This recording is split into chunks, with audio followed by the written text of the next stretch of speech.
Crash Course DM.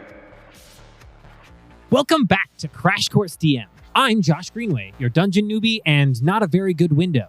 Instead of our usual homebrew world of the Collide, this time we're off to Night City during the time of the Red to play Cyberpunk Red Easy Mode. We'll get into the details of that in a minute, but today I'm joined by our usual adventure crew, including Chris R. Hey, this is Chris R, and I will be playing Haze Vega, also goes by Rivet. He is a tech, and he's got some stuff to prove and lots to prove it with. Heck yeah, he does. And then we also have Kyle Kane. Hey, this is Kyle Kane. I'll be playing Dr. Yuri Patch Orlov, medtech and former trauma team surgeon, now patching up anyone who needs help. And we also have Daniel Locke. Hey there, everyone. I'm Daniel Locke, and I'll be playing Joe Lick Lee, a former Militech solo who owes more money than any other student in debt currently. He makes every bullet count. And rounding out the party, we have Shay Ingram. Hey everybody, this is Shay. Today I'll be playing Hudson Jaywalk Pendergrass, a corpo-hating, sticky-fingered anarchist rocker boy from New Suffolk. Right on. And for the next 3 to 4 episodes, we're going to be playing Cyberpunk Red Easy Mode. We thought it would be a fun way to check out a new system, and it turns out that I will try anything with a vague video game-themed branding to it. So let's get into some goals for today.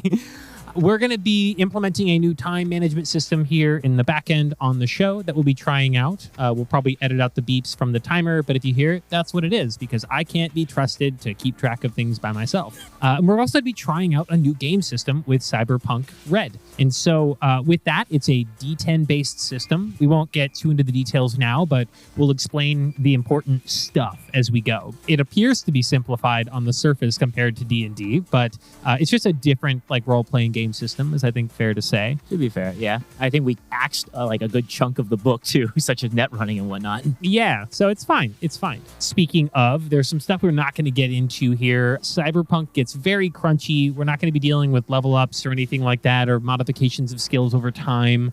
We're not going to be tracking the humanity system. It's not really going to come into play too much. We don't have anybody with too much chrome going on right now. And then at the end, I'm going to regroup with our players, and I want to get our take on obviously how things are going from a hearts and wishes perspective, but also this system. How are we feeling about it at the end in terms of a way of role-playing?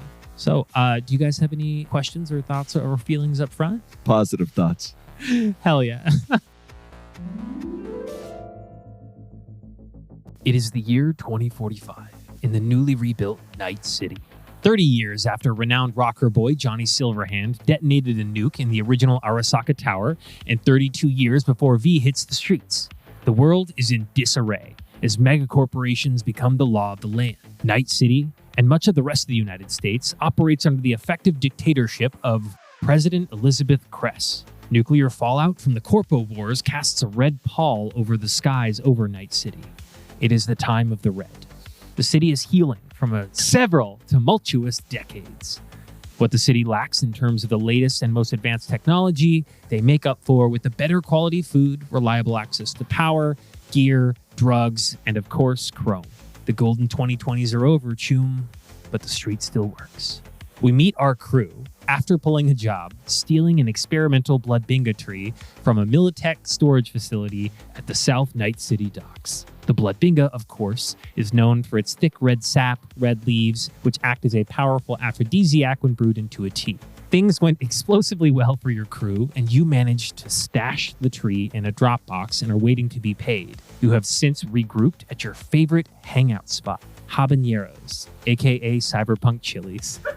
The walls of Habaneros are adorned with the cyberware of famous patrons, old collectibles, and old-world memorabilia. You see an original Braindance headset, some old Mantis blades, a guitar that was rumored to have once belonged to Johnny Silverhand himself, and several other dust-laden knickknacks all over the main dining area. It is early evening, and the place is absolutely stacked with customers. The smell of fairly decent food hangs in the air, mingling with clouds of cigarette smoke and broken dreams. pair of chromed-out waitresses run back and forth, making good use of reinforced cyberware tendons and Kuroshi ocular implants to keep up with the never-ending stream of orders. A cook in the back can be heard growing frustrated with the less than state-of-the-art kitchen tech at their disposal, and overall, a fairly cheery hubbub pervades. Well, as cheery as things ever get in Night City. And your group has congregated to have a discreet conversation. Let's go around and introduce your characters. So Joey is sitting at the high top tables. He has just kind of counted how many tenders and fries he received on his Night City tender platter and is arguing with the waitress regarding how he's getting skimped on fries compared to his compatriot Patches next to him. Hey, ma'am, I'm not here to cause trouble, but I paid a decent amount of eddies that I've worked really hard for tonight for this meal, and I'd like to get my fair share. Well, I'm sorry, sugar, but you get what you get. It's not like we count them out there. We got a lot of customers. So if you want to get a second plate of fries or whatever, that'd be fine. But I'm only asking for 3 more fries. You know, I paid the eddies for it, and I think I should get at least what my partner here got as well. I'm sorry, you should read the sign. And she points to a sign that says, we don't count the fries. You shouldn't either. Yeah, and as Joey leans back, you see this Asian American male dressed in very rainbow pastel-colored jacket with reflector panels for the collar and a cyberware eye with a reflective eyelid that slides in and out. Hey, Patches, man, you hearing this? How about you share some of your fries with me? Just give me like 1.5 so we're at least even. No. Just no? That's all you're going to say to me? The camera pans over and we see Patches for the first time. And Patches, after saying no, is taking a sip of a nice lemon drop margarita. It's the monthly special, and he just can't get enough of those. And he's decked out in his full body armor on. It's still like his trauma team kit. So it's got like the first aid symbol on it. And he's just leaning back, enjoying life, taking sips and enjoying his mountain of fries. Hell yeah. And then where are our other adventurers? Yeah, Hudson is standing at the table directly behind the one that Joey and Yuri are sitting at. And he's taking advantage of the fact that they're kind of having this tiff with the waitress to snag half-finished drinks off of other tables and down them before anybody notices. And so he kind of walks back over to the table with a rocks glass in his hand, half full of something, who knows what. Okay. And they kind of give him a glance. He's just like, well, mate, it's not like they were going to drink it. You want it should go to waste. That's what you're telling me. No, make use of everything available. But did you count how many fries they had on that table left over? They have 57 fries. I got 54. I don't believe in counting, mate. I'd be worried on the sanitary risks. I'll believe in hygiene, mate. All right. What do you believe in? Nothing. Neither should you. While they're having this discussion, Rivet is sitting on the other end of the high top, and there's a small device where checks are paid autonomously by the patrons, and Rivet is picking that up and very discreetly taking it apart and looking inside and just kind of figuring out how the thing works, and he just very quietly says, "Don't worry, we'll pay the right price." Oh. He's playing with the little check device. Oh, okay. Adjusting the price of the fries. Gotcha. Okay. So, yeah, we're going to do a roll on this. You're trying to be discreet about this check, I right? sure am. I'm going to roll for stealth. All right. I'm just going to go head to head with you on your stealth. 14.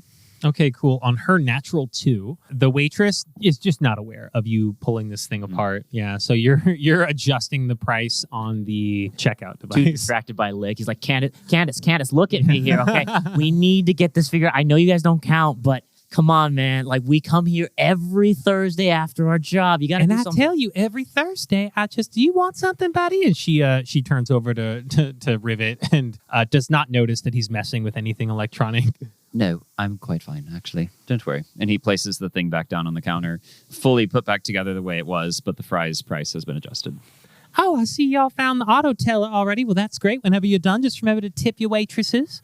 And she bustles back off into the store and leaves your party sitting at the table for a moment. Hudson's going to put his arm around Rivet. See, that's what I'm talking about, mate. See, you stick it to the man, you stick it to the establishment. Oh, just trying to make sure that everybody gets exactly what they're owed. Right. But like, what if you took it a step further and like made the fries free? You think about that. I would love if the fries were free. I would love if our whole meal was free. I suppose I could do that, but don't you think that they might become suspicious of that? I mean, to be fair, I just wanted to play with the device. We could just blow the place up. Now there's an idea. Right. The medic's just cool with this. What happens to the... Okay. He's not Patch anymore. He's eating. He's Hatch right now, He's very because that's where the hungry. food's going. Yeah, Patch, you threw a big fit at the last job, man. Great. Okay, I'm done with fries. I don't know what to say. I don't know. I don't want to blow up habaneros. I love this place. We always come here. Well, we're going to kill the waitress now. No, not the waitress. Just the building. Yeah, but the waitress is in the building. I feel like we just went through this scenario where you guys killed an innocent. We didn't kill him. Oh, hold on, mate. We didn't know it was in there. It's not our fault if the roof falls on someone. If I walk into a tree and then it falls on someone, that's not my fault that the tree killed. Right, but in this example, you're wielding chainsaw sawing through the tree that falls on the person. Look, mate, we were hired to do a job, right? Take some stuff from some pretty bad guys. You get the stuff, you do the job, and then what's left to do? Destroy the rest of it. People in power shouldn't have what they have. This was nighttime security guard. The guy told us anything we wanted to get from him. He opened the door for us. Nice man. But he works for them. Sure. So he deserved to die. Patches, we appreciate you being on our team. You've kept us alive through thick and thin. Honestly, your weird mantis scalpels have sewn me back together more times than I count. So we want to accommodate you. But sometimes things have to blow up, and sometimes security guards are under the wrong pillar. You weren't doing CPR for 30 minutes on the crumpled body. At this point, a cell phone goes off. Jaywalk, is your ringer usually on? Ringer's always on, mate. Okay, Jaywalk, your burner phone starts to ring in your pocket. And he just kind of sits there for a minute, doesn't acknowledge it. What song's playing? Oh, that's me. That's me. It's one of his own songs playing on the... The Jaywalk original. I just want to make sure everyone heard it. I love that one. Yes. Yeah. What's the name of that song again? The one that's playing right now? Yeah, it's so catchy, but I never remember the title. It's so good, man. It's The Establishment, no more. Beautiful. Yeah. The phone stops ringing. No. And I'll call back, I'm sure. And then Rivet, your phone starts ringing. It's just the classic telephone voice ring. He pulls it out. I'm assuming there's caller ID. There's probably not going to be caller ID in the phone. Actually, fuck that. Yeah, there's caller ID. Yeah. Rivet has call ID on all his phones. Yeah, your phone, like literally in your burner phone, you have saved this number in as Laszlo the Fixer. Oh, he must have just tried to call you. This Laszlo. Guess we'll answer it. Yeah. Just tell him I was busy. Answers the phone. Put it on speaker so we can all listen. Yeah. Oh, yeah, good, mate. Yeah. In this giant habaneros with tons of other mercs around. They won't be here for long. Okay. Hello, Laszlo. Jaywalk was busy. Sorry. How can... What? Hi. Yes, hello. Sorry if this is a bad time. Listen, job's done, right? You got it all settled out, right? Yeah, job's done, mate. We're just having a drink at the pub. Yes, job's done. Cool. Listen, we have to change the pickup spot for your pay for the blood pinga. We can't do it at the original drop spot now. So I need you to... Why? Is there a problem? It's not really a big deal. I mean, we can't make it work at the original place, so there's a warehouse that I need you to go to in an industrial park in Haywood, please. All right. Give us the address. Okay, it's over on 12 Flower Street, which is a legit address. Don't Google it. All right. He didn't actually say that. That was me feeling dumb about the address I picked. It's at 12 Flower Street. You just get here as soon as you can. Maybe a bonus since we have to drive. Am I on speakerphone? Yes. Hi, Laszlo. Hey, Laszlo. We already told you were on speakerphone. Okay, great. Sorry, I'm a little, I guess, just shaken up at the moment. Listen, stop putting people on speakerphone in restaurants that is known for having mercs hang out. It's just a bad idea. Listen. How'd you know we were at a restaurant?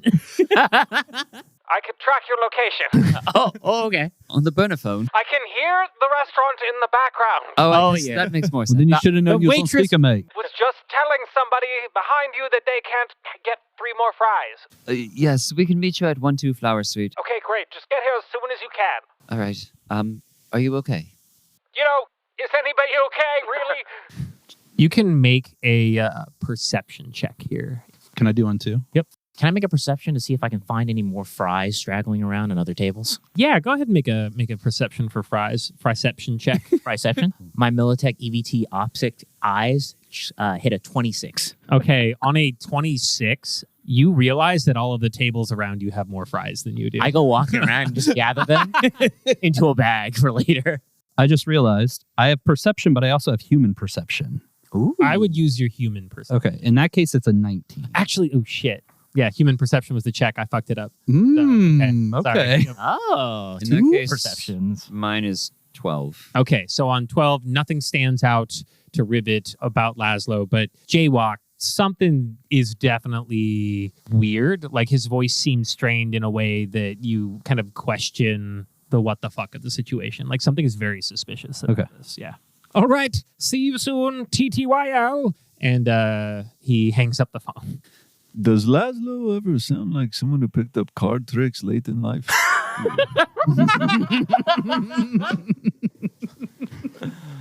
What do you think his door knocker looks like? Oh, God. There's something with anatomy. I don't know. So do we leave Habaneros to go to 12 Flower Street? Hold on, mates. Anybody else get a kind of fishy feeling there? Yes. Lick walks back with 9 additional fries in a basket in his hands and like a half a scotch for you. Oh, perfect. Thanks. Hudson will down the scotch and be like, look, we've been working with Laszlo for a little bit now. That was off. Great. I've never had to go to the secondary location to pick up payment. Yeah. Do we charge for that? Is that like an additional travel fee now that we have to supplement? No, look, mate, you're not hearing me. That's not even the crux of the issue, right? Like, something's amiss. Laszlo, he just sounded wrong. I'll admit that the situation is kind of weird, but I didn't sense anything weird from Laszlo. He's a weird guy. Yeah, well, he's not a machine, man. I'm just saying you work better with the gadgets and the gears. I know people. What do you think happened? I don't have a Scooby-Doo, mate. Something's weird. Well, we only know one place where he's at, so we might as well go check it out, but take it safe. Lick just takes out his assault rifle and like cocks it and gets ready. And everyone habaneros. The birthday party in the next booth starts freaking the fuck out. No. Sugar, what have I told you about arming that in here? You're right. I'm sorry. And then he like disarms it. He's like, but as you can see, we should go in hot. I agree with that. I have a few things prepared for the occasion, so Like, I'd rather not reveal them until we absolutely need them. great. That's good teamwork. No one knows what you got. Yes. Perfect secrets. Yeah. That's right, mate. That's it. Don't trust anybody. Don't trust us, because I don't trust any of y'all. I trust you. You shouldn't, mate. Okay. Okay, so what do we do to get up to Haywood Industrial? Are we I think Joey probably still has a car. It's a real beat up ride, but he's just like, all right, if you guys want to hop in, we'll drive over. We'll park a good couple miles away. I'll scout it out, take a look, make sure if I can spot any bogeys, and then go in from there. I feel like Rivet's going to travel separately because he makes regular trips to the junkyard and has built a makeshift motorcycle for himself. So he's going to travel behind in his custom-built motorcycle. Is it like a frog-themed motorcycle? Absolutely. Yeah. Yeah, absolutely. Rivet has kind of an obsession with frogs, and every piece of tech that he makes has a little like frog design or insignia or some kind of weird frog theme to it. I said, I'm going to ride with Lick. Nobody will suspect his shitbox. Yeah, so you two get into Lick's Quartz Bandit, and then Rivet gets on the frog cycle. What does Hudson do? Hudson's going to take public transport. You can ride with us. Nah, mate. All right. Nah, mate. Man of the people, you know? Sorry, Josh. I mean, it's not going to be like you guys think it's going to be. This was not that important. Okay, cool. So Lick and Patches hop into a Quartz Bandit, and they beat feet across town. Rivet follows closely behind in a frog cycle, and then a good 45 minutes behind everyone else. Hudson finally fucking shows up getting off of a city bus, and you are all in the Haywood Industrial District. Perfect. As I'm getting off the bus, I'm going to turn back to like anybody who is still riding. She'll be like, hey, don't forget, fight the power. You're the real ones. Big steppers. All right. Steppers! I want you to make a cool check, and I've got a DV for you for your group of fans. You have to beat a 10. All right. That's an 11. You have like one fan on the bus goes, woo! And everybody else is dead silent. Honey, sit down. Not right now. But Mom, he was sad. He needed it. Don't forget, jaywalks for the kids. He's a creepy guy. You listen to some weird music on that tickety talk. Remember, parents are the original authority figures. Rebel. Just covering the child's ears. Let's go. Bus driver. Yeah, the bus pulls away. Patches, were you going to say something a minute ago? I'm just enjoying the warm air because he's got no AC in his car. Just an oven feeling. You guys get out of the oven on wheels. Everybody congregates, and the address that you have been given, it turns out that 12 Flower Street is not even like a real street address. It is a marker on the edge of an alley that you can walk down. And this is not uncommon for your crew. Like, you've been given like quote unquote addresses before that lead you to a location where you find a drop box. And so you walk down this alley and you enter a complex series of little intercut alleys across from between another. In roll 20, I'm going to go ahead and move all of your characters to the alley map so that you can see what's up. And so you find yourself in this alley, and it's a quiet alley. It's strewn with trash and graffiti. It smells like trash and graffiti. And there is a pair of dumpsters there just on the edge of a building. After a few seconds of kind of hanging out in the alley, you do see a wooded figure. Did you say a wooden figure? I meant to say a hooded figure, and I was looking at a W on my screen, and I was thinking like guy with a big heart on or something. You see a job board going wooded up. It's a different kind of hood. Using some definitely not cyberpunk assets for this little hooded figure, but no, I said wooded twice in a row. No, it's sticking. He's not chromed out. He's just wooded out. Yeah, he doesn't believe in technology. He's a neo-Luddite, okay? He will only use cyberware made of wood. It's not electronic. Yeah, as you're entering the alley, you do see this figure standing. And I'm going to say that you're all coming from the west side of the map. You come through, and as you walk out, you see him. He's not necessarily standing to hide or anything like that. He has a suitcase, and he is just kind of like looking around to himself. How do you want to handle this situation? I think Jaywalk, for all of his bluster and his big talk, he's actually like, he's a kind of skinny dude. I think like classic kind of punk, you know. He's wearing like skinny jeans and like a torn sleeveless jean, vest. And so he's not going to approach the guy, and he's going to kind of turn to the group and be like, I think maybe one of you should go see what's up. Can I is he acting like fidgety or on drugs? Can definitely tell looking at him. He's not on more drugs than the usual person is. Perfect. In Night City. Like he seems to have his wits about him. He checks his watch periodically, and but he doesn't look like he's out of his mind or anything. Not like Cyber Psycho or anything. No. Yeah, this doesn't appear like he's going to start ripping someone apart next to him. Lick's going to go ahead and flick on his Cyber Eye mod received from Rivet that gives him teleoptics, which gives him details up to 800 meters per yards away. Okay. So he's going to be able to kind of look at him with one eye to kind of get an idea of who this is and what he's carrying. See if he's got any like dangerous weapons on him, possibly. Do a normal perception, because you're not necessarily looking at him. You're trying to see what he's got on him, right? Yes, exactly. Okay. Does your eye just shoot out like a frog tongue? Yeah. It extends out like a frog tongue. So it keeps bumping in and out, changing the distance and the focus constantly. Oh, actually horrifying. Yeah, so that's a 6 plus 15, so that's 21. This is not Laszlo. You can see the outline of a pistol on his hip. I think that's most of what you get about him here. You don't recognize this human. You've never seen him before. I've never seen him before. Okay, I convey that information. It's like, that's not Laszlo. I've never seen him before, and he's packing iron.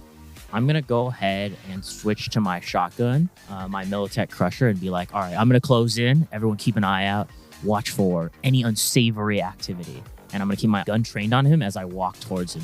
Are you the contact? Where's Laszlo? And you're walking, like, how close are you getting to him? I'm going to say about like 10 meters away. Cool, yeah. So you clear your first two corners, you creep up into the alleyway. The smell of trash just picks up really hardcore as soon as you get past that first alley. The air here is very still, and you yell out to this figure asking if they're the contacts, and he is sort of startled by your presence, and he looks over to you, and he starts to walk your way, and you can see him kind of put his hands up disarmingly, and he's like, "Hey, bud, I'm just here. I got the... Are you the guy?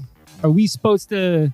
Who are you?" Who are you? We're going to do a skill check here. Are you trying to, like, intimidate him into... Like, Yeah, I'm pointing a gun at him. So I'm just like, back up. I got a lot of rubber bullets I had to switch into. They're very expensive, and I do not want to use this. yeah, let's say you're trying to, like, persuade him to interact with you. So go ahead and, yeah, let's make a persuasion check here.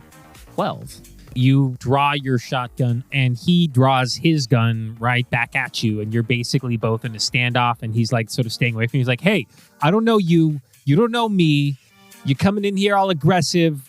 I don't know what your fucking deal is, bro, but unless you want to have a problem, cool. Do you want to have a problem? I'm having a problem right now. I don't feel like we got to have a problem. Like, you're making this a problem." It sounds like you're making it a bigger problem. We're here for some money and a guy named Laszlo. I would like to be like moving around to the north side of that column to like flank him with my shotgun out and just kind of like waiting around the corner, but also kind of peeking. Okay, cool. So you're peeking around this corner. Go ahead and make a stealth check for me. Let's see if you can, like, hide away. 17. A 17. Okay, cool. On a 17, he does not notice you. So you're able to, like, stealth around the corner. I'm going to say he's actually, like, come a step forward and instead of taking a step back to just sort of, like, also be aggressive. So you two are just arguing, and then we've got Patches around the corner. What are the other two doing in this time? Hudson's just kind of hanging back. He's waiting to see what transpires before acting. I will say he's probably he's got like a lead pipe that he carries on him, and he's probably just like slowly taking that out to have it ready. And then Rivet. Rivet has his assault rifle not out yet, but ready to be pulled out at any minute. But I think he's going to come up to the wall around that column, not in sight, but nearby Lick. He has a little communication device. He calls it his croak cum. He's going to shoot a little frog croak around the corner just as a small distraction to kind of like ease the tension. Just a little... Okay, are you trying to, like, affect what's going on right now with this, or... I'm just trying to confuse. If he's able to draw his attention, can I close in and knock his gun out of his hand? Okay, so I'm going to say, yeah, let's do like a cybertech check, and we'll say that your little device is like something that integrates with you and you're trying to use it. So we'll see how effective this is at impacting the situation. 22. Ooh. Okay, on a 22, you manage to get this sound to kind of go around the corner, and we cut back to the conversation, and the figure standing there. No, you. No, you. No, you. No, you, buddy. No, you. No, you. And then we hear the... What the fuck is that? The fuck is that? Oh, You bringing pets out here? as he says that, I run up. So I'm going to try to like Metal Gear Solid CQC, grab his handgun and like put him on the ground with the butt of the shotgun thing. You can do brawl or athletics. Same for me. So it's going to be a 13. Okay, on a 13, you do manage to wrest the firearm out of his hand. And like, hey, whoa, hey, whoa, buddy. I got a handgun and a shotgun. Jesus, okay. Rivet's going to come out at this point and just provide backup. Same. I also come around the corner with the And shotgun. 2 more guys. And he's just got his hands up. He's like, okay, listen, Jesus, I'm not going to die over this, all right? Look, do you want the briefcase and you just let me go? What's in the briefcase? It's fucking Eddie's, dude. What the fuck do you think it is? I tell him to take 5 steps back and open the briefcase. At yourself first. Okay, fine. He steps back 4 meters, puts the suitcase on the ground, makes a big show of like opening it up in front of himself, spins it around to look at you with it. You can see it's full of Eddies. He closes it, locks it, and then picks it back up again. He's like, see, it's fucking money. Okay. Kick it towards us. Okay. And he kicks the briefcase. I'm going to make a check for him to see how far he manages to kick this. Yeah, so he manages to kick it like 3 squares away from him. All right, so there's a briefcase on the ground, and he's like, "Here you go. Do you want you get the key too?" Kick the key towards us. I'm not gonna kick the fucking key in an alley. Kick the key towards All us right? and a 2 Why? guns. You're gonna lose it. So yeah, you point both of the guns at him, and he like fumbles with this key like a lot. Like he drops it. He's like looking around to see if anybody sees him looking like a fucking idiot. It takes him a minute, but he does manage to gently toss the key near the briefcase. Okay. Skedaddle. You fucking skedaddle. I was here first. I'm the one with a shotgun and a gun, and then 2 other guys and a person staring off to the distance. Wait. Right. Did you get a last minute call to change location? I don't ask the questions, my dude. I'm the money guy. I don't fucking... Why? But money guy has a schedule. So we're going to meet us here, and then 15, 30 minutes ago, you got the call. I mean, I don't know how you think this stuff works. Like, I get a call to say where to go to do the money. I don't get like a Calendly link or something that I can use to have people book it with me, you know? It's a good question, though. How did you know to come here? Who told you to come here? I got a fucking anonymous email. What do you mean? How I usually figure it out. Are you guys professionals? Have you done this before? It's just a weird job. We got a call from our fixer and one of our boys. We usually trust his gut. His gut also tells us to blow up a lot of things, but we usually trust his gut. Right. Usually the payment just immediately enters our inventory from the Dropbox, but now we got to meet here. Well, we all got to make compromises sometimes, bud. I don't know what to tell you there. I'm still sketched out, but I feel like money's in front of me with a key. I'm going to go up and grab it real quick. Do you open it or you're just picking it up? I know what I'm going to do. I'm going to grab the suitcase. I'm going to kick the suitcase towards Jaywalk and then put the key in my pocket. Okay, great. So you kick the suitcase, we'll say, back down into the alley, and then the hooded figure is still there. So you're kind of a little bit closer to him. You've kicked the suitcase away. Does anybody else do anything in this moment? I've still got my shotgun on him. Rivet's going to look like he has got a question, and he's just going to not. Spit it out, Rivet. It's okay. Do you need something, bud? You look confused. All right, that's fine. And the cop is going to start like backing his way like up. You're a cop? Alley, like I shouldn't have fucking said that. I fucked that up. Yeah, like he starts walking up the alley and you see his jacket flash and you see a badge under his... He flashed his badge! Under his jacket. And he's like, hey, let's be cool. Let's all be professionals, all right? I'm going to need you all to roll for initiative. I get a +4 because I have combat awareness as my roll ability. Shit. How's that going for you? 14. 21. 15 for Jaywalk. 8 for Rivet. I'm so aware right now. I'm so aware of the 2 guns I'm holding in the cop. Like, it's a badge. Can't believe I fucked that up so bad, but oh well. There's the big reveal. All right. I knew he was off. We all use Calendly. All right. So we're going to enter initiative order here as Lick realizes that he's talking to a cop. And his body cam's not on. His body cam is not fucking on. And not only is this cop's body cam not on, but there's also another few cops that decide that they're going to step out of the shadows of some of these other alleys. And as you guys are standing there talking to him, we're going to say that this guy's like, well, since you brought a party, I guess it's only fair that I do too.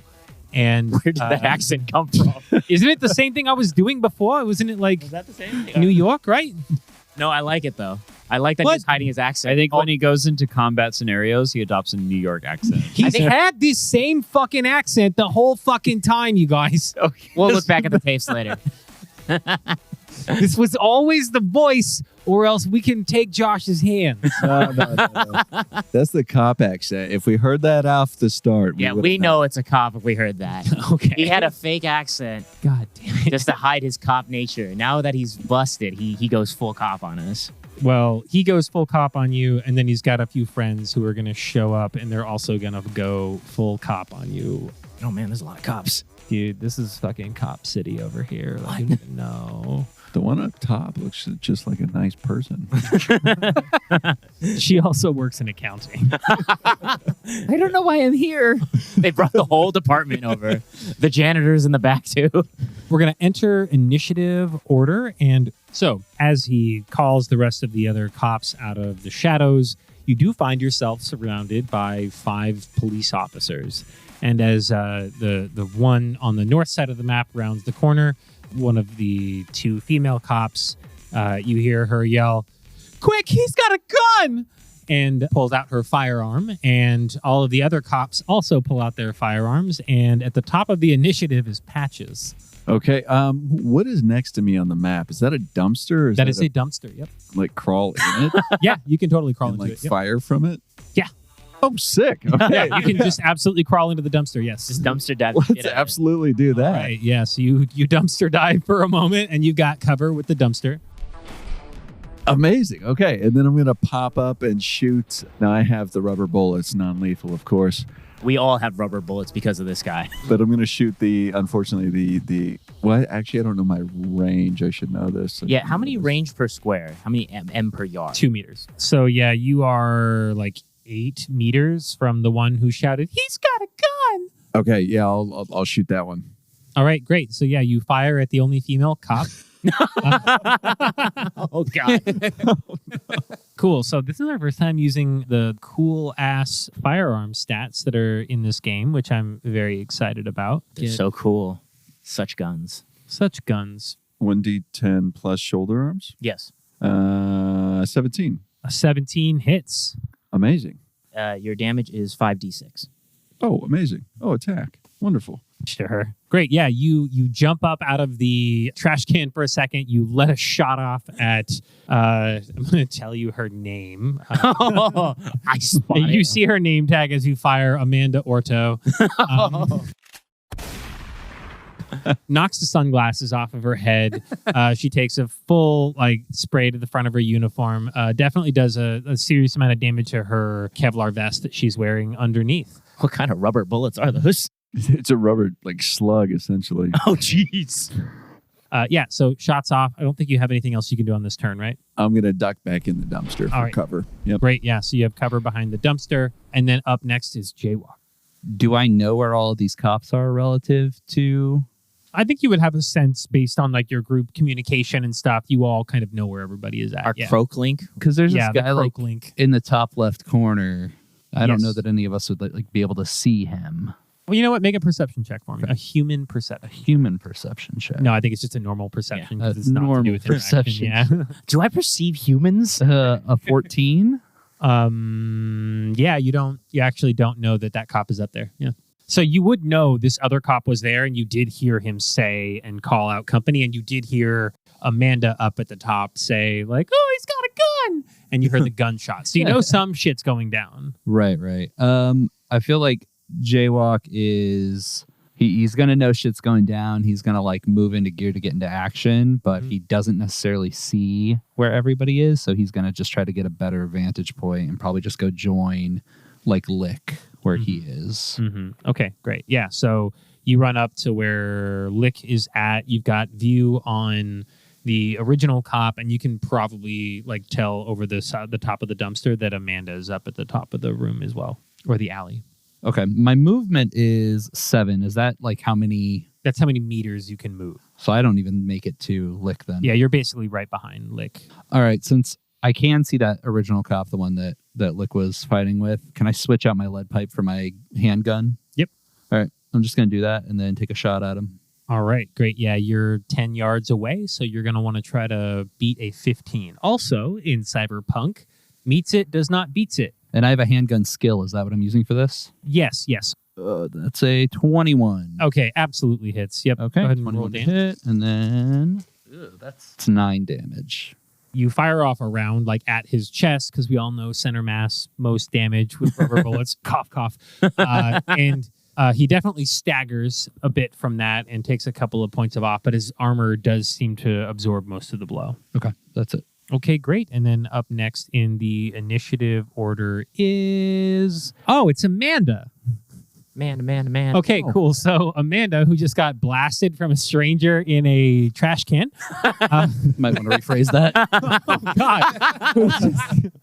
I don't think I do. Hey, Amanda. Amanda, who just got fucking shot by a stranger in a trash can. He really has a gun. Oh, my God.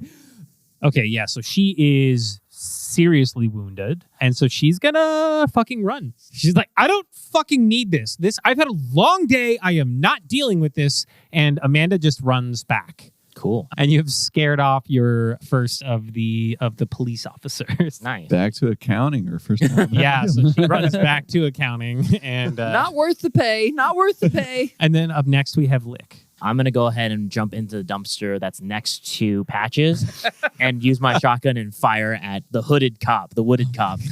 It's so close. All right, yeah. Go for it. Dumpster buddies. Dumpster buddies. Oh, that is 16. Yep. Okay. That makes it 12. Okay, 12 damage. Yeah, you jump up out of the second dumpster and you unload around onto the hooded cop. You manage to shred a good part of the hooded cloak that he's wearing, and you do a significant chunk. You said 12 damage, right? Yeah, 12 damage. So the banana peel got in the way that got stuck in my shotgun. Okay, great. Yeah, so he's not critically injured yet or anything like that, but you do wing him on the arm and destroy his cool nighttime cloak that he was wearing to be mysterious. Not mysterious so much anymore. Yeah, tell him, mate. Great stuff. You're killing it. Try to be like you, Jaywalk. With that, up next is that cop. Okay. That's not a good sign. Lick's dead. Gonna blow up the trash can. You're in there too, right?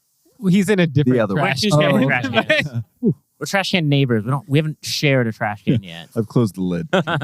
He is going to take his pistol and just open the lid of the trash can Okay. and run up and try to shoot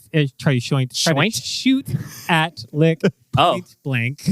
Okay. Shoot at Lick point blank into just hold it up and shoot into the dumpster. Just dumpster battle. Dumpster fire! Does he exclaim "shoint" as he fires? Is there a bonus to hit for point blank? No, it's just a difference in range of the DV check. So for this, I think it's like let me just double check. Yeah, it's like a 13 to hit. So seriously? Shit. Okay. 14. Okay. Ow. All right. I take 3 damage from the shrink damage. Okay, well, that's not the damage. That's me telling you the DV to hit. Oh, yeah, that hits then. So shoink. Hey, buddy, nice fucking hiding spot. And just lifts up the lid, fires in around at you. Oh, 9. Okay. That does not go through my armor. So I have light armor jacket, right? So Okay. the damage of 9, I have 11 armor. So my armor catches the bullet. But cool. Okay, so a 9. So yeah, he fires around at you, but it hits your armor like squarely. So he moves back to where he was standing before, and we're going to say 1 square up. And then next in the initiative is one of the other cops. This one's name is Anis, and he is going to fire a shot ineffectively at the trash can that Patch is hiding in, and a bullet ricochets off of it and doesn't hit anybody. Up next is Rivet. So I have a small little grappling hook. I would like to go to the top of the building. Okay. It's going to use most of your movement to get to the top of the building because I don't have a mechanic for that. That's fine. Okay. I'm going to say because it's 3 seconds, that uses all of your movement to get to the top of the building. It's a slow grappling hook. That's fine with me. It's Well, actually, 3 seconds. That's a fucking That's a fast grappling hook, actually. Never mind. Yeah, anyways, so go ahead. And then can I take a shot too? Yeah, sure. Go ahead. I'm going to try to shoot the dark, mysterious guy like closest to the trash cans. Oh, the wooded guy? The wooded figure. Because you're on the other side of this building and it is 6 meters wide, I'm not sure you would have angle on him. That's fair. There is a guy in the upper top of the map that you could probably fire at, but he is farther away. No, go to the guy to the north. I have my assault rifle. Just pull it out and take a shot. Roll for assault rifling. 18 to hit. Yeah, that absolutely hits. Yep. That's 18 damage. 18 damage on the figure up to the north there. The cop hanging out there. Okay, great. You do a pretty decent amount of damage to him, actually. Yeah, you fire this off into him. It does damage his armor a bit, and he takes quite a bit of the bullet fire as well. Okay, yep. Yeah, you catch him like in the shoulder, and you wing him pretty fucking good. He's bleeding a lot. Hey, Patches, did you remember to tell Rivet to use the rubber bullets?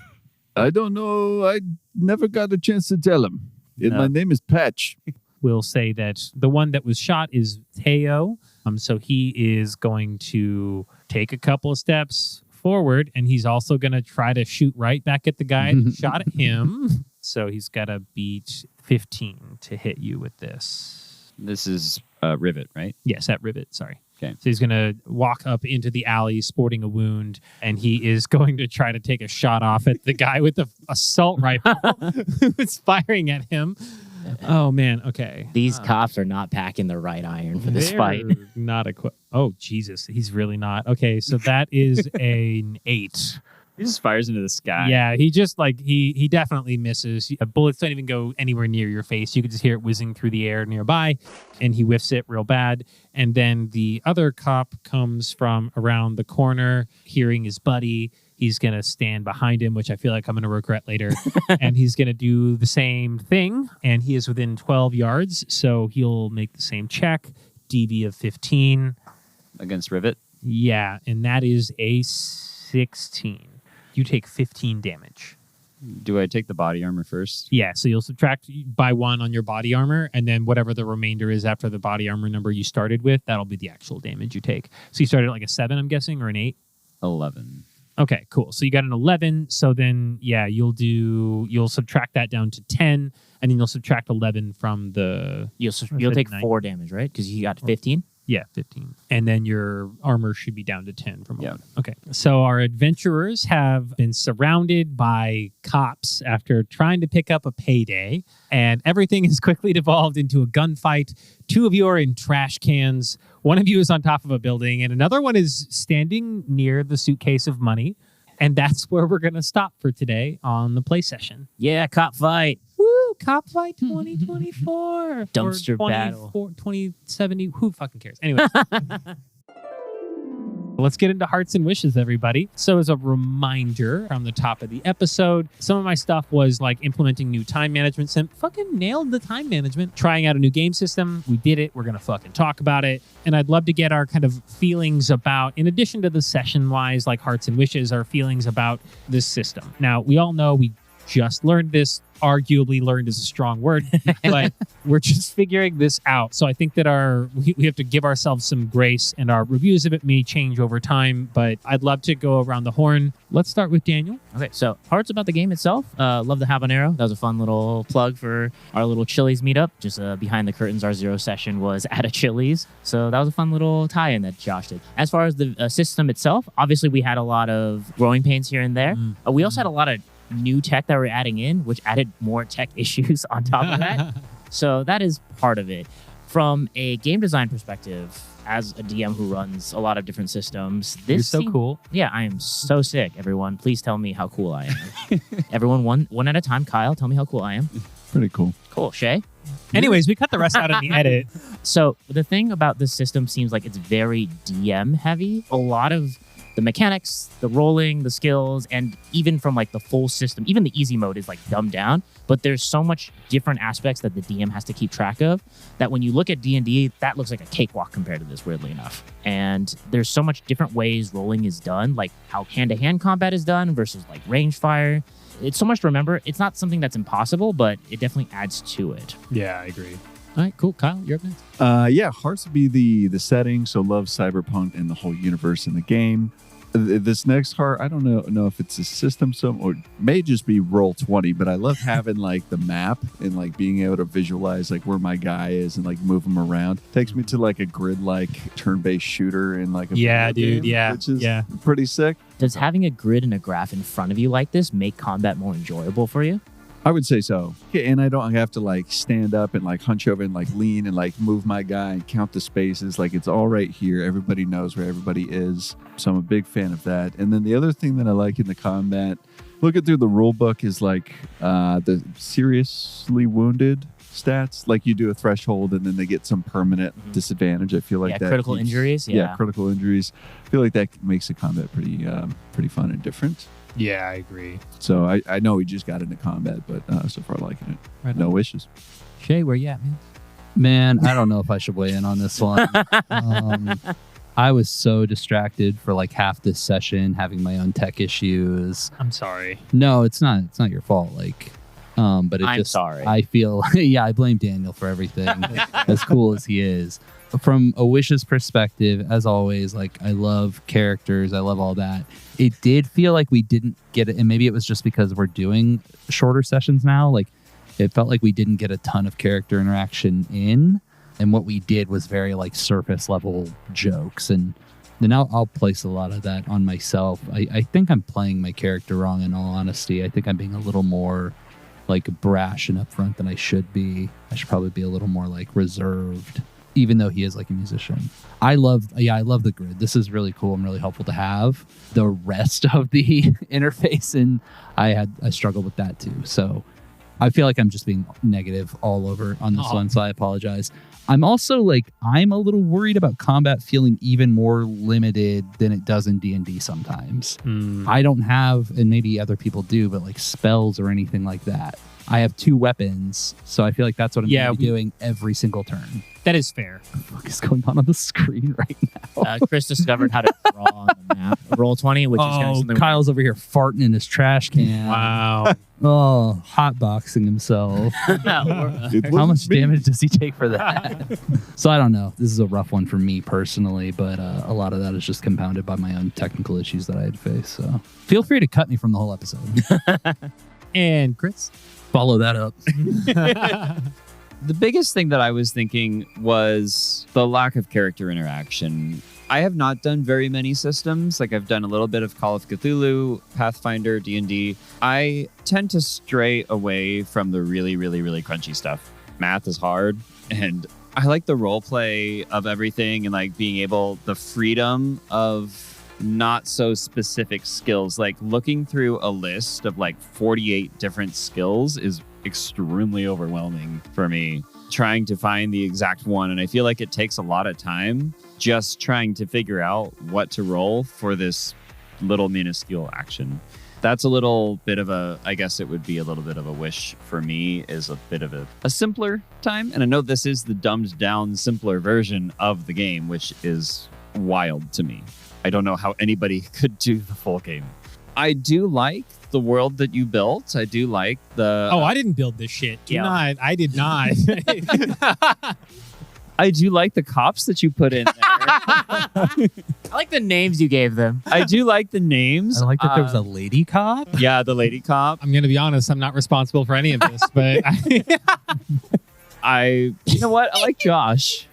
All right, we like Josh. You heard it here first. I think, I hate to say it, but I think I'm with Shay on this one, that there were more wishes than there were hearts for me. It's fair. Them's the breaks sometimes, yeah. Gonna be honest with you guys, I've also got more wishes than hearts this time around. We changed a lot today. I will say, this is so much harder to run than I thought it was going to be reading it on paper. I was like, they're just different checks. They'll be fine. But there's like all these different technicalities in like the way that armor changes and the way that range happens. And it's not all laying out in a way where I can easily access it or memorize it to say, I just know the thing. I can do the check or whatever. It puts so much more work on the GM than in D&D. It is so much more. And then to Shay's comment, we're using the virtual tabletop Roll20 because they've got this really dope plugin. The map system is great.